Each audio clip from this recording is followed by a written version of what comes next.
Hello and welcome to the channel of Ashaliach once again. I trust that God is blessing you mightily. This is the 31st of October 2024, last day of October. So, not long till the US election, as I said the other day. So, I was reading through Proverbs chapter 29 a couple of days ago, and I highlighted a few verses, then I just left them and continued my studies. But I've thought to myself, there is something in there, there's a message in there. And so I've come down this morning and this is basically raw and unedited. I'm not 100% certain on what I'm going to say. I've highlighted the verses, I'm going to go through them and I'm going to trust that God will lead me. So I'm going to get right into it. Proverbs chapter 29, the Complete Jewish Study Bible, verse 1. He who remains stiff-necked after much rebuke will be suddenly and incurably broken. Okay, so I'm thinking there could be encouragement, warning, and a challenge in what I might be about to say. Encouragement, warning, and a challenge. He who remains stiff-necked after much rebuke will be suddenly and incurably broken. Well, you know, that to me certainly speaks of the elites around this world, not just in government, but in every sphere of our society. Entertainment, sport, pharmaceuticals, the financial realm, you name it. I believe God has been speaking to these people for a long time, and He keeps speaking to them even now because God is merciful, God is gracious.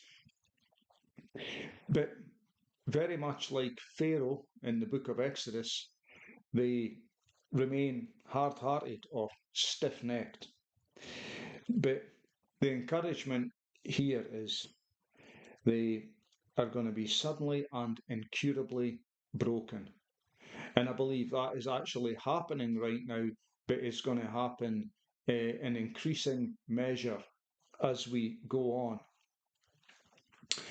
In the second verse, it says, when the righteous flourish, the people rejoice. See, when you've got righteous rulers and leaders, the people rejoice. The people rejoice. Why? Because they are free. There is good morals, there's good ethics in society, and there is a lot of fairness and justice. But when the wicked are in power, the people groan. And again, this harkens back to Exodus. The people groaned mightily under the intense pressure and burden that the Egyptians had placed on them. And again, this is where we are at this moment in time. There is not a day goes by when I sense the people groaning. I speak to a lot of people, and the pressure is really building up in this world, in all countries, everywhere. People are really feeling the pressure because the wicked are in power. But when the righteous flourish, the people rejoice. And that is where we are headed to. Verse 10, men of blood hate those who are pure and seek the life of the upright. All of these elites, all of them. And you've heard me mention in the past that I believe in some cases we're dealing with individuals that aren't even human. They're hybrid, or whatever you want to call them. Go back to Genesis 6. But there is certainly a glut of men of blood, and they hate those who are pure. You know, this is very much a spiritual battle. This is not just physical. We see with our physical eyes, but this is very spiritual. And even many of these men of blood, They won't even understand why they hate Christians, why they hate Jews, why they hate people with good morals and good ethics. They are filled with the lies of Satan, and some of them are even demon possessed. And they hate those who are pure and seek the life of the upright. How many times have you seen this rabid um, outpouring of hatred for people who even just silently pray outside abortion clinics, or even just speak up for the rights of the unborn child? The vitriol and hatred that comes out of people, it's not natural, it's supernatural, it is satanic. And then there is people all over, more and more voices rising up, speaking out for the human trafficking, the child trafficking, the abuse that is going on. And you'll get those in the mainstream media who mock and ridicule these people as though we are insane, saying, have you ever heard anything so crazy? Tunnels underground and trafficking and torture and sacrifice, cannibalism, all this sort of stuff. Have you ever heard anything so ridiculous? But you see, this is men of blood. They hate those who are pure and seek the life of the upright. Many people trying to save these people from a horrific fate.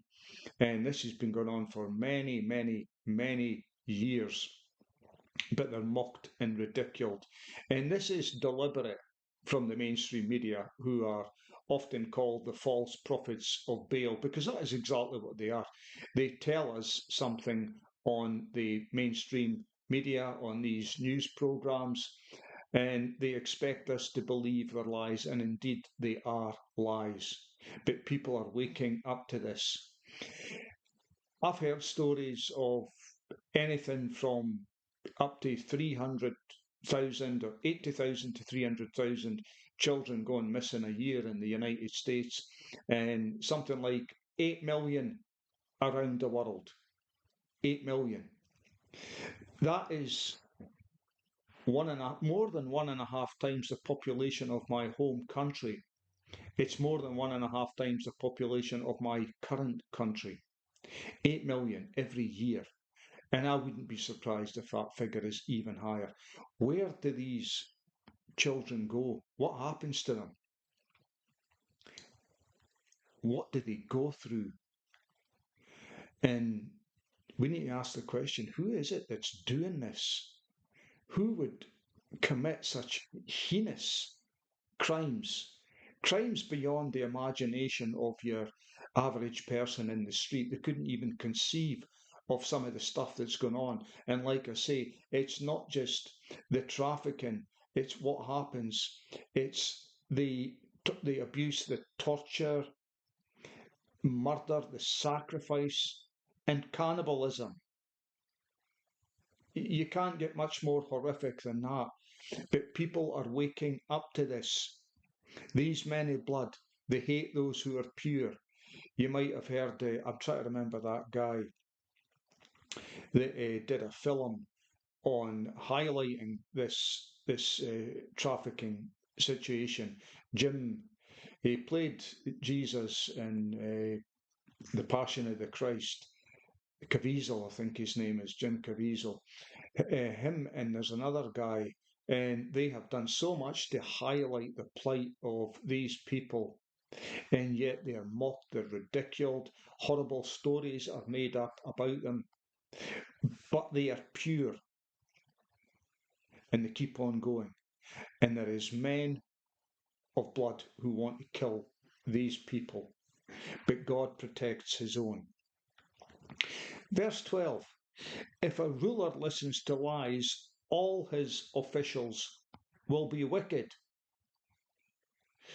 Well, I don't think it's much of a stretch to say not just the current administration in the United States, but as we're finding out, administrations, governments all round the world, wicked rulers, and they listen to nothing but lies, or they they're given lies by those closest to them, and they put them out to the people of their nations. But you see, all many of the governments in the world are controlled by something or someone much higher up, and they are being lied to themselves by the father of lies. But then they put out these lies themselves. And if a ruler listens to lies, all his officials will be wicked. Many of our governments and businesses, they are steeped in lies, and all of them become wicked. And that's where we are at the moment.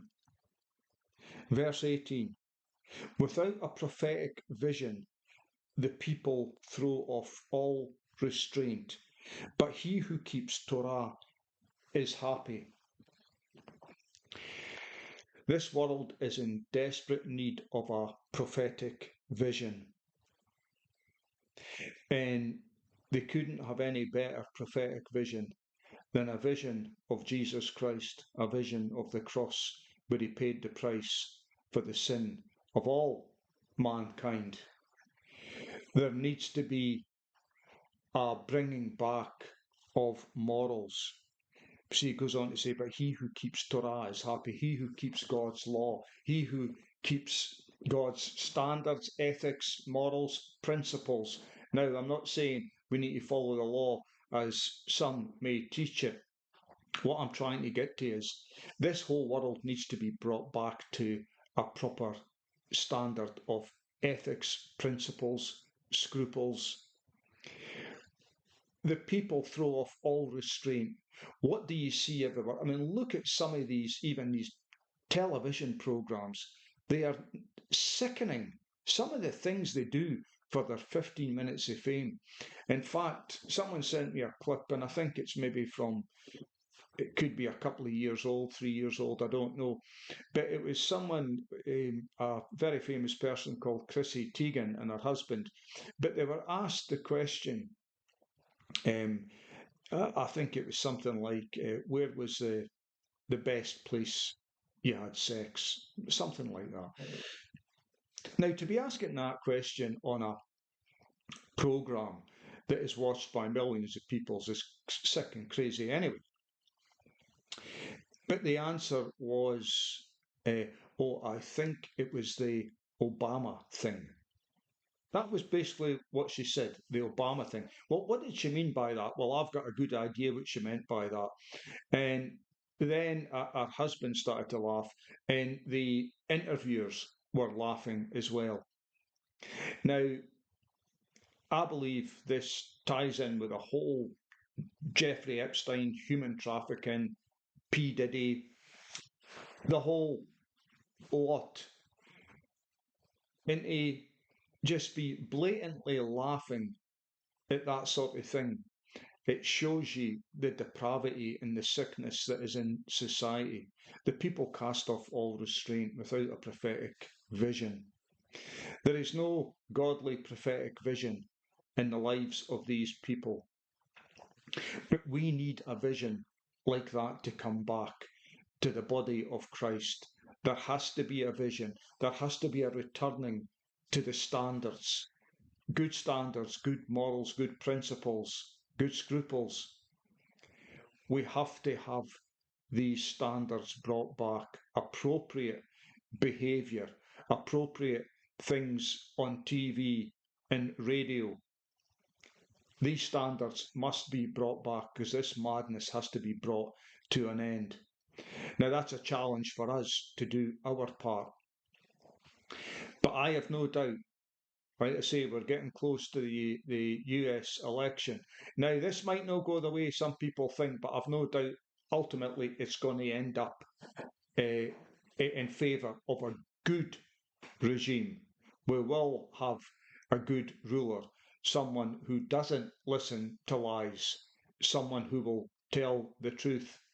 But it may not happen the way we think. I've said this before, it might be that you even have Kamala announced as the winner.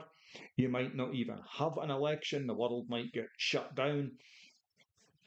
There's going to be rocking and shaking. There's no doubt about that at all. But ultimately, it will turn out good. Trump will be put back in power. I have no doubt about that whatsoever. And when I say Trump will be put back in power, actually, even that is not accurate, because he's always been in power. For those that are truly awake and understand what's been going on with continuity of government, the United States has been terribly split, and it's been split deliberately by very, very evil and wicked people. But if we can have that prophetic vision again, we need to bring it back to our individual lives, to our churches, and to the body of Christ corporately. There needs to be unity, and God is building his end times church. And at this moment in time, there's going to be a removal of a huge amount of wicked people. Many have already been taken out, and many are in the process of being taken out. They will rise up again in the future. The top layer's been taken out at the moment. But I believe God is in the process of sweeping this world clean, and that is something to truly rejoice about. I have no doubt God is going to do something absolutely amazing. There is going to be a Red Sea moment. In fact, there might even be more than one Red Sea moment. But remember this, God is always in control, but he wants to use us, his people. Seek his face. Get a prophetic vision for your own life, and seek a prophetic vision for the church corporately, whether that's your local church, but also worldwide. So anyway, like I say, I had no notes except those scriptures, and I just thought to myself, I'll speak to each verse. So I hope you've got something out of it. God bless you. Until next time.